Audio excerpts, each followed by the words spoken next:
एक खंडहर नुमा घर जिसकी दीवारें जर्जर हो चुकी थी। मेघना अपने घर में अपनी माँ के साथ एक कमरे में सोई हुई थी। नींद में भी उसके चेहरे पर एक अजीब सा डर था। डर के मारे वो पसीने से भीग चुकी थी। तभी अचानक वो बहुत जोर से चिल्ला कर उठी और उसने देखा कि उसका फोन लगातार बज रहा है। फोन में उसकी फ्रेंड शीतल की कॉल आ रही थी। उसने हांफते हुए उसकी कॉल रिसीव की। हेलो मेघना, क्या हुआ तुझे? तू इस तरह हाफ क्यों रही है? सब ठीक तो है ना? पता नहीं शीतल, मैंने तुम्हें वो सपना बताया था, याद है? वो जगह बार बार मेरे सपनों में क्यों आती है? ऐसा लग रहा है कोई मुझे बुला रहा है। मुझे बहुत डर लग रहा है यार, बार बार वही सपना। कैसे हो सकता है ये? अरे बाबा, ये तेरे मन का वहम है। एक बार जिस चीज का डर मन में बैठ जाता है तो निकल नहीं पाता। तू बार बार उस चीज के बारे में सोचती है, इसलिए तुझे बार बार वो जगह सपने में दिखाई देती है। तू चिंता मत कर, सब कुछ बिल्कुल ठीक है। और मैंने तुझे इसलिए कॉल की थी कि आज शाम को हम घूमने जा रहे हैं, तो चुपचाप हमारे साथ आ जाना। अरे लेकिन माँ को अकेले छोड़कर कैसे आऊँ? तुझे तो पता है ना माँ की हालत के बारे में। हाँ बाबा, पता है, लेकिन एक दिन के लिए मैनेज कर लेना। अपनी पड़ोस वाली आंटी को बोल दे, एक दिन के लिए वो आंटी का ध्यान रख लेंगी। वो भी तो बहुत बार अपने बेटे को तेरे पास छोड़कर जाती हैं। अच्छा ठीक है, शाम को मिलते हैं। शाम को मेघना अपने दोस्तों के साथ घूमने के लिए निकल गई। विक्की, समीर, नैतिक, शीतल और मेघना, पांचों दोस्त अपनी गाड़ी में एंजॉय करते हुए मेहरगढ़ की ओर निकल गए। मगर मेघना का मन अभी भी बेचैन था। अरे बाबा, क्या हो गया है तुझे? आज तो हम ट्रिप के लिए जा रहे हैं, तब भी तू खुश नहीं है। किस लिए इतनी परेशान है? कुछ नहीं यार, लेकिन कुछ अजीब सा लग रहा है, जैसे कोई तो अनहोनी होने वाली है। कोई तो है जो मुझ पर नजर रखे हुए है। अरे यार, तू क्या देखने लगी है आजकल, जो तेरा दिमाग ऐसा हो गया है? थोड़ी कम भूतिया नॉवेल्स पढ़ा कर तो तेरा दिमाग थोड़ा ठिकाने रहेगा। पता नहीं कैसी अजीब अजीब बातें सोचती रहती है। रात को रोड बिल्कुल खाली था, तो समीर फुल स्पीड में गाड़ी भगा रहा था। तभी अचानक रास्ते पर उसकी गाड़ी बंद पड़ गई। अरे यार, अब ये गाड़ी कैसे बंद पड़ गई? पिछले हफ्ते ही तो सर्विसिंग कराई थी इसकी, टैंक भी फुल है। रुक, मैं देखता हूँ, तू जल्दी से टॉर्च लेकर आ। समीर ने टॉर्च निकाली और विकी ने गाड़ी को चेक किया तो गाड़ी का इंजन पूरी तरह गर्म हो चुका था और अंदर की तार भी जल चुकी थी। अरे यार, तार भी जल गई। अब तो जब तक मैकेनिक इसे आकर ठीक नहीं करेगा तब तक ये स्टार्ट नहीं होगी। और मुझे लगता नहीं कि इस टाइम यहाँ पर कोई मैकेनिक मिलेगा। पूरा खेत और जंगल का इलाका है ये। आज रात बिताने के लिए आसपास कोई जगह देखनी होगी। शायद खेत के बीच कोई झोपड़ी वगैरह बनी हुई हो। बताओ, अब तुम लोग क्या करना है? गाड़ी के अंदर बैठकर ही पूरी रात बितानी है या रुकने के लिए कोई जगह ढूंढनी है? रुकने के लिए कोई जगह ही ढूंढनी पड़ेगी, क्योंकि आधी रात को इस तरह रास्ते के बीच गाड़ी के अंदर रुकना भी सेफ नहीं है। गाइस, ये इस जगह को मैं जानती हूँ। ये वही जगह है यार जो मेरे सपने में आती है, और जो महल मुझे दिखाई देता है वो भी यहाँ पर है। मुझे बहुत डर लग रहा है यार। ओह कम ऑन यार मेघना, तू कहाँ सपने को रियलिटी से जोड़ रही है? ऐसा कुछ भी नहीं है। देख तो, पूरा खेत और जंगल का इलाका है ये। यहाँ पर कहाँ तेरा वो महल आएगा? अरे नहीं नहीं, मेघना मैडम बोल रही है तो महल तो यहाँ पर जरूर होगा। यार मेघना, मुझे तो लगता है तुझे किसी साइकियाट्रिस्ट की जरूरत है। पता नहीं क्या क्या सोचती है और क्या क्या बोलती है। यहाँ दूर दूर तक हमें कुछ दिखाई नहीं दे रहा और तू कह रही है कि यहाँ वो महल है जो तेरे सपने में आता है। सपनों की दुनिया में नहीं है तू, हकीकत है ये। तुम्हें मेरी बात मजाक लग रही है ना? लेकिन मैं जानती हूँ कि ये वही जगह है, और मुझे ये भी पता है कि वो महल कहाँ पर है। अगर यकीन नहीं मुझ पर तो मैं तुम्हें वहाँ लेकर चलती हूँ। मैंने इस पूरी जगह को अपने सपनों में अच्छे से देखा है। अच्छा तो ठीक है, फिर लेकर चला मैं वहाँ। और अगर हमें आज तेरा महल नहीं मिला तो पक्का तुझे साइकियाट्रिस्ट के पास लेकर ही जाएंगे। हमें भी पागल कर दिया है तूने। मेघना के साथ वे सब गाड़ी से उतरे। मानव ने गाड़ी को लॉक किया और मेघना उन्हें जंगल के रास्ते से होते हुए दाएं तरफ ले गई। थोड़ी देर तक तो उन्हें वहां कुछ भी दिखाई नहीं दिया। देखो देखो, कितना बड़ा महल है ना यहाँ पर। मेघना, क्यों फालतू के चक्कर कटवा रही है इतनी रात को? कुछ भी तो नहीं है यहाँ। बस थोड़ी दूर और सामने ही वो महल है। वो सब अब मेघना से इरिटेट होने लगे थे, मगर जैसे ही वो थोड़े आगे बढ़े तो सामने सचमुच एक महल था। उस महल को देखकर वो सब चौंक गए और मेघना की आंखें फटी की फटी रह गईं। मैंने कहा था ना, ये वही जगह है और मैं जानती हूँ ये महल मुझे खुद अपने पास खींच कर लाया है। मेरी जिंदगी का कोई राज यहाँ छुपा है, इसलिए इस महल ने मुझे अपने पास बुलाया है। मेघना यार, हो सकता है कि ये सब बस एक कोइंसिडेंस हो, और अगर तुम्हें लगता है कि इसका वास्ता तुम्हारी जिंदगी से है तो चलो महल के अंदर जाकर देख लेते हैं। वैसे भी आज रात रुकने के लिए हमारे पास कोई जगह भी तो नहीं है, तो हम आज की रात यहीं बिता लेंगे। मेघना उन सब के साथ आगे बढ़ी। तभी सामने से उन्हें एक बूढ़ा आदमी दिखाई दिया जिसके हाथ में एक जलती हुई लालटेन थी। वो इतना बूढ़ा था कि चलते हुए पूरा शरीर कांप रहा था, पर चेहरे पर एक अजीब सी गंभीरता थी। वो गुस्से में उनकी ओर बढ़ा। जानते नहीं हो क्या इस जगह के बारे में? क्यों अपनी मौत को न्योता देने आए हो? शांत है वो इतने सालों से, अगर जाग गई तो किसी को नहीं छोड़ेगी। अरे अंकल, ये ऐसी लोकेशंस पर आपके जैसे लालटेन वाले बुढ़े फिक्स होते हैं क्या? बेफालतू में डराने आ जाते हो। और मुझे समझ नहीं आ रहा, जब ये जगह इतनी खतरनाक है तो रात के 12 बजे आप महल के पास क्या कर रहे हो? आपकी उम्र हो गई है चाचा, अपने घर जाओ और जाकर सो जाओ आराम से। बूढ़ा कांपती हुई आवाज में उन पर चेतावनी देता हुआ वहां से निकल गया। वो पांचों महल की तरफ बढ़े। मेघना ने पीछे मुड़कर देखा तो वो बूढ़ा आदमी मेघना की तरफ ही देख रहा था। उसने मेघना को एक अजीब सी मुस्कान दी। वो मुस्कान मेघना को और भयभीत कर गई। वे पांचों अब महल के दरवाजे पर पहुंचे। दरवाजे पर ढेर सारे ताबीज बंधे हुए थे। ये ताबीज ऐसा लगता है जैसे किसी शक्ति को अंदर रोक कर रखने के लिए इन्हें बांधा गया है। अरे यार, अब तो जो भी हो, इन ताबीजों को तोड़कर ही अंदर जाना पड़ेगा, वरना तेरे सपने की सच्चाई कैसे पता चलेगी कि किसने तुझे यहाँ बुलाया है। समीर ने बिना कुछ सोचे समझे उन ताबीजों को तोड़ दिया। उसने महल का दरवाजा खोला। वो जैसे ही महल के अंदर पहुंचे तो वहां घुप अंधेरा था। विक्की ने अपने बैग से टॉर्च निकालकर उसे जलाया तो महल में हर तरफ जाले लगे हुए थे और पूरा महल मानो धूल की चादर में लिपटा हुआ था। हर तरफ से एक अजीब सी किरकिर की आवाज गूंज रही थी। तभी विक्की ने टॉर्च को दूसरी दिशा में घुमाया और तभी एक चमगादड़ों का झुंड आकर उनके ऊपर झपट पड़ा। ओह माय गॉड, ये तो हमने सोचा ही नहीं कि यहाँ चमगादड़ होंगे।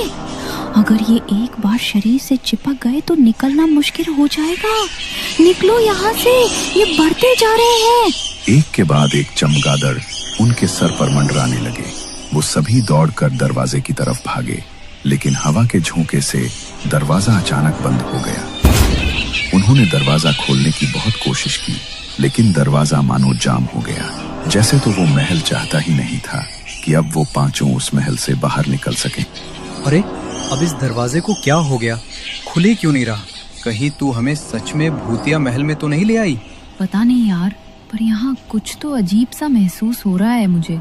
जैसे ही मेघना ने ये कहा, एक जोर का झोंका आया और चमगादड़ों की किर किर वाली आवाज अचानक शांत हो गई। वे पीछे मुड़े। जहाँ कुछ ही पल पहले चमगादड़ मंडरा रहे थे, अब चारों तरफ सन्नाटा पसर गया था। ये कैसे हो सकता है? अभी तक तो यहाँ चमगादड़ों का झुंड था और अब एक भी नहीं दिख रहा। जितनी जल्दी हो हमें यहाँ से निकलना होगा। पुराने महलों में आने जाने के लिए काफी सारे दरवाजे होते थे। इस दरवाजे के अलावा भी यहाँ बाहर जाने के लायक कोई ना कोई दूसरा दरवाजा जरूर होगा। हमें वो ढूंढना होगा। मुझे नहीं लगता कि अब हमें यहाँ से बाहर निकलने के लिए कोई दरवाजा मिलेगा। मुझे तो लगता है हम इस महल के जाल में फंस गए हैं और अब ये महल हमें यहाँ से बाहर निकलने नहीं देगा। मेघना, तू पहले रोना बंद कर और शुभ शुभ बोल। एक तो हम सब पहले ही तुम्हारे सपने से इतने ज्यादा डरे हुए हैं और तुम हमें अपनी बातों से और डरा रही हो। वो सभी दूसरा दरवाजा ढूंढने के लिए पीछे की तरफ जाने लगे। तभी उन्हें वहां पर घुंघरुओं की आवाज सुनाई दी, जैसे तो कोई अपने पैरों में घुंघरू पहने उनकी ओर ही बढ़ता हुआ आ रहा हो। वो आवाज धीरे धीरे बढ़ने लगी और चारों तरफ से वो आवाज उनके कानों में गूंजने लगी। अचानक फिर से चमगादड़ों ने उनके ऊपर हमला कर दिया और खुद को बचाने के लिए वो सभी इधर उधर भागने लगे। भागते भागते मेघना छिपने के लिए ऊपर की तरफ भागी। उसके पीछे चमगादड़ों का झुंड था। उसने देखा कि सामने एक कमरे का दरवाजा खुला है, तो वो चमगादड़ों से बचने के लिए सामने के उस कमरे में चली गई और अंदर से दरवाजे को बंद कर लिया। वो अभी भी बुरी तरह हाँफ रही थी। उसने कुछ देर वहां चैन की सांस ली। तभी उसके कानों में एक आवाज पड़ी, जैसे तो कोई बड़ी दर्द भरी आवाज में कुछ गा रहा हो। ये कैसी आवाज आ रही है? ये गाने की आवाज तो मुझे मेरे सपने में भी सुनाई देती है, जैसे कोई बहुत दर्द में हो। लेकिन मेरे अलावा यहाँ पर और कौन है? कहीं कोई आत्मा तो नहीं? या कहीं ये चारों ही तो मुझे डराने की कोशिश नहीं कर रहे? शीतल, विकी, समीर, नैतिक, तुम लोग मुझे डराने की कोशिश कर रहे हो ना? देखो प्लीज अपना मजाक बंद करो, मुझे सच में डर लग रहा है। मेघना को उसकी बात का कोई जवाब नहीं मिला। तभी उसे कमरे में घुंघरू की आवाज सुनाई दी। उसने पलट कर देखा तो कमरे की खिड़की बड़ी ही तेज आवाज के साथ खुली। कमरे के अंदर जैसे ही चांद की हल्की रोशनी पड़ी तो दूसरी तरफ एक परछाई उभरी, बिखरे बाल और नृत्य करती हुई एक स्त्री। उस परछाई को देखकर मेघना मानो उसकी ओर ही खिंचती चली गई। मेघना ने कमरे में अंदर की तरफ बढ़कर देखा तो एक बड़ी ही खूबसूरत नर्तकी के कपड़े पहनी एक औरत उसकी ओर पीठ करके खूब सुंदर नृत्य कर रही थी। उसके घुंघरू की आवाज और संगीत की धुन उस पूरे कमरे में गूंज रही थी। मेघना एक टकटकी लगाकर बस उसे ही देखे जा रही थी। तभी अचानक उसने नृत्य करना बंद कर दिया और अचानक वो मेघना की तरफ पलटी। उसका चेहरा बेहद भयानक था। आंखों की पुतलियां पलटकर ऊपर को हो चुकी थी और चेहरे का मांस गलकर उसके भीतर कीड़े रेंग रहे थे। शरीर पर भी हर जगह कीड़े लिपटकर उसके सड़े हुए मांस को खा रहे थे। उसका इतना भयानक चेहरा देखकर मेघना की चीख निकल गई। वो औरत अचानक से मेघना के ऊपर झपटी, मगर इससे पहले वो उसे कुछ नुकसान पहुंचा पाती, अचानक से कमरे का दरवाजा खुला और वो औरत कहीं गायब हो गई। मेघना ने देखा तो उसके दोस्त भागते हुए उसके पास आ रहे थे। उन्हें देखकर उसका मन कुछ शांत हुआ और वो जल्दी से उठी। अच्छा हुआ तुम मिल रही हमें, ये जगह बहुत खतरनाक है। तुम सच कह रही थी, कुछ तो अजीब है इस जगह में, मगर पता नहीं तुम्हारे सपने से इसका क्या वास्ता है। उठो और जल्दी चलो यहाँ से। नैतिक ने मेघना का हाथ पकड़ा और वो पांचों वहां से नीचे की तरफ भागे। बाहर जाने का दरवाजा अभी भी खुलने का नाम नहीं ले रहा था, मगर उन सब ने मिलकर जोर लगाया तो दरवाजा खुल गया। वो जल्दी से भागकर अपनी गाड़ी में बैठ गए। पहले उनकी जो गाड़ी स्टार्ट नहीं हो रही थी वो अब एक बार में ही स्टार्ट हो गई। उसी वक्त वो लोग वहां से निकल गए, मगर वहां से निकलने के बाद भी मेघना के चेहरे पर एक अजीब सा डर था। वो बहुत बुरी तरह सहमी हुई थी। मैं जानती हूँ मेघना कि तुम्हारे सपनों का आज हकीकत से सामना हुआ है। ये तो हम भी नहीं समझ पा रहे कि ऐसा कैसे हो सकता है, लेकिन तुम डरो मत, हम वहाँ से वापस आ गए हैं। प्लीज तुम रिलैक्स हो जाओ। मेघना ने शीतल की तरफ देखा, मगर उसकी बात का उसने कोई जवाब नहीं दिया। वो लोग पहले ही 6 घंटे की ड्राइव करके वहां पहुंचे थे और वापस आते हुए भी उन्हें गाड़ी चलाते हुए लगभग 4 घंटे बीत चुके थे। सुबह की हल्की हल्की रोशनी होने लगी थी। तभी समीर में एक ढाबे के पास अपनी गाड़ी रोकी। यार बहुत भूख लग रही है, चलो कुछ खा लेते हैं। वैसे भी कल रात से दिमाग खराब चल रहा है मेरा। अरे तो अभी भी क्यों बुत बनकर बैठी है? जो बीत गया सो बीत गया, चलो खाना खाने चलते हैं, मुझे तो बहुत भूख लगी है। उनके कहने पर मेघना गाड़ी से उतर गई, लेकिन उसके चेहरे पर कोई भाव नहीं था। वो ढाबे के अंदर जाकर खाने के लिए बैठे। टेबल पर खाना सर्व हुआ। मेघना के सामने पानी का भरा गिलास रखा था। उसने जैसे ही उसके अंदर देखा तो उसमें उसे उसी औरत की परछाई दिखाई दी जो पीछे से उसकी ओर झपट रही थी। ये देखकर मेघना ने उस गिलास को उठाकर दूर फेंक दिया और जोर जोर से चिल्लाने लगी। उसका पूरा शरीर कांपने लगा और पसीने से भीग गया। उसके ऐसी हालत देखकर उसके दोस्त भी बुरी तरह घबरा गए। वो मुझे मार डालेगी। वो यहाँ तक मेरे पीछे आ गई है। मुझे उससे बचा लो। वो मुझे मार डालेगी। कोई तुम्हें नुकसान नहीं पहुंचाएगा मेघना। यहाँ कोई नहीं है। प्लीज डरना बंद करो। कल जो हुआ उसे भूल जाओ। हम सब तुम्हारे साथ हैं। तुम्हें कुछ नहीं होगा। गाइस प्लीज चलते हैं यहाँ से।